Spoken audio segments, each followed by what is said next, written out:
আসসালামু আলাইকুম সকলকে হালকেনস্টাইন ইনফিনিটি স্কুলের নতুন একটা ভিডিওতে সকলকে সুস্বাগতম। অলরেডি তোমাদের অর্ধবার্ষিক পরীক্ষা শেষ। তোমার বার্ষিকে ভালো করার প্রয়োজন কিনা এটা তোমার মনে একটা প্রশ্ন আসতেই পারে বার্ষিকের প্রিপারেশন শুরু করার আগে। ক্লাস 8 এর জন্য আমার এই আলোচনাটা, ঠিক আছে? সো ক্লাস 8 তোমার কেন বার্ষিকে ভালো করতে হবে, প্রথমে এই জিনিসটায় আসি আমরা, ঠিক আছে? দেখো ভাইয়া, তোমার ক্লাস 9 10 তারপর আছে এসএসসি। 9 10 এ তোমার রেজিস্ট্রেশন হবে। রেজিস্ট্রেশনটা হবে কিভাবে? 9 এর রোল থেকে তোমার রেজিস্ট্রেশন হবে এসএসসির জন্য, ঠিক আছে? এখন 9 এর রোলটা কিভাবে ভালো হবে? ক্লাস 8 এ তুমি যদি ভালো রোল করতে না পারো, 9 এ ভালো রোল হবে না। 9 এ যদি খারাপ রোল হয়, তোমার পজিশন হবে পিছনের দিকে, তোমার সিট পড়বে পিছনের দিকে। তুমি ধরলাম কারো দেখো না, বাট পিছনের যে মানুষগুলো আছে সেগুলো তো তোমাকে ডাকতেই পারে যে এই ছেলেটা তো ভালো জানে বা পড়াশোনা করে, এর কাছে আমরা হেল্প নেই। ফলে কি হবে, তুমি তোমার পরীক্ষার হলে কিন্তু ভালোভাবে একটা কনসেন্ট্রেট রাখতে পারবে না। কনসেন্ট্রেশন যখন রাখতে পারবে না, তোমার পরীক্ষা খারাপ হবে, ঠিক আছে?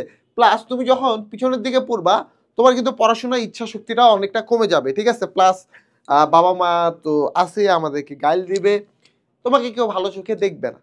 সো আলটিমেটলি তোমার রোলটা কিন্তু ভালো করার জন্য ক্লাস 8টা খুবই গুরুত্বপূর্ণ। কারণ 9 10 এ যে রোল রেজিস্ট্রেশন হবে, এটার পর এসএসসি তো হবেই, তারপরে আসবে এইচএসসি। সেখানেও তোমার এই রেজিস্ট্রেশনটাই থাকবে। অর্থাৎ তোমার এসএসসিতে যে ছেলেগুলো সামনে পিছনে বসে, এইচএসসিতেও সামনে পিছনে সেই ছেলেগুলো বসবে। এখন তুমি কি চাও যে তোমার সামনে পিছনে একজন ভালো ছাত্র বসুক, নাকি তুমি চাও যে না আমার সামনে পিছনে যে কোনো ধরনের ছাত্র বসলেই আমার হবে? যদি তুমি চাও যে হ্যাঁ ভালো ছাত্র বসুক, তাহলে তুমি অর্ধবার্ষিকে কি করছো এটা জানি না, তোমার বার্ষিকে ভালো করতে হবে। বার্ষিকে ভালো করার জন্য তোমরা হয়তো বিজ্ঞান গণিত নিয়ে খুব উঠে পড়ে রাখছো যে আমার বিজ্ঞান গণিত ভালো করতে হবে। হ্যাঁ, বিজ্ঞান গণিত ভালো করতে হবে, বাট শুধু বিজ্ঞান গণিত দিয়ে তোমার রোল কখনো আগাবে না। তোমার বিজ্ঞান গণিতের সাথে এই সাবজেক্টগুলো আসবে, যেমন বাংলা, এটা তুমি পড়তেছো, বাংলা ইংলিশ ধরলাম তুমি পড়ো, বাংলা ইংরেজিতেও তুমি বিজ্ঞান গণিতের মতো এফোর্ট না দিলেও মোটামুটি এফোর্ট দিচ্ছ। বাট এই সাবজেক্টগুলোকে তুমি একদমই বাদ দিয়ে দিচ্ছ, নাকি অবহেলা করছো? অবহেলা করলে তুমি ভুল করছো, ঠিক আছে? তোমার আইসিটি ভালো করে জানতে হবে, পড়তে হবে, ঠিক আছে? তুমি সপ্তাহে একদিন হইলো আইসিটিতে টাইম দাও।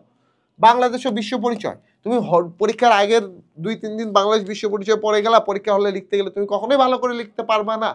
তো বাংলাদেশ ও বিশ্ব পরিচয় তোমাকে আগে থেকে পড়তে হবে। ইসলাম শিক্ষা তোমাকে আগে থেকে পড়তে হবে। কৃষি শিক্ষা আগে থেকে পড়তে হবে। শুধু কি পড়লেই হবে না, তোমাকে দিতে হবে এক্সাম। তুমি যদি এক্সাম না দাও ভাইয়া, তুমি কিন্তু আসলে বুঝবা না যে বাংলাদেশ বিশ্ব পরিচয় থেকে কিভাবে কি ধরনের কোশ্চিন আসলে আমাকে কিভাবে কোশ্চিনটা করতে হবে। তোমাকে যখন গুরুত্ব বোঝানোর কথা বলা হবে, তুমি কিন্তু গুরুত্ব বুঝাইতে পারবা না। কারণ তুমি ইনস্ট্যান্ট পরীক্ষার হলে গিয়ে আসলে গুরুত্বটা কি এটা হুট করে তোমার মাথায় আসবে না। এমন হয় না আমাদের পরীক্ষা হলে লিখে আসি, বাইরে আসার পর ইস আমি যদি এই লাইনটা লিখতে পারতাম তাহলে তো হয়ে যাইতো, আরো ভালো হইতো, এটা মনে হয় না আমাদের? সো এইটা যেন মনে না হয়, এই জন্য তোমাকে বেশি বেশি এক্সাম দিতে হবে। এক্সাম কি কি দিতে হবে? এমসিকিউ দিতে হবে, সিকিউ, এই দুইটা ভালো করে। তুমি যত বেশি এক্সাম দিবা, তত তুমি তোমার ভুলগুলা খুঁজে পাবা। যত বেশি ভুল খুঁজে পাবা, তুমি তত বেশি শুদ্ধ করবা।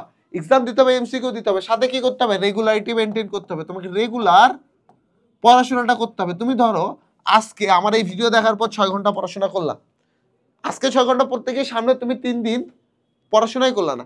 এই জায়গায় তুমি আজকে 3 ঘন্টা, কালকে 3 ঘন্টা, পরশু দিন 3 ঘন্টা, তারপরের দিন 3 ঘন্টা, দেখো তুমি 4 দিন এখানে, একদিন 6 ঘন্টা পড়ার পর বাকি 3 দিন যখন গ্যাপ দিচ্ছ, তোমার আলটিমেট পড়াশোনা থাকছে 6 ঘন্টায়। বাট তুমি যখন রোজ 3 ঘন্টা করে পড়ছো, 4 দিন পরে তোমার পড়াশোনা হচ্ছে 12 ঘন্টা। তাহলে তোমাকে এই রেগুলারিটিটা মেনটেন করতে হবে বার্ষিক পরীক্ষা ভালো করার জন্য, ঠিক আছে?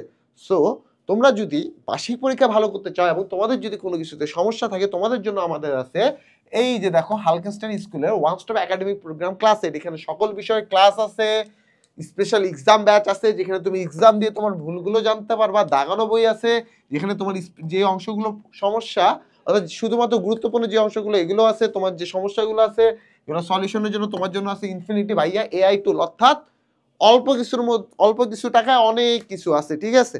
সো দেরি করো না, যাদের সমস্যা তারা এখনই কোর্সটা নিয়ে ফেলো। সকলকে ধন্যবাদ।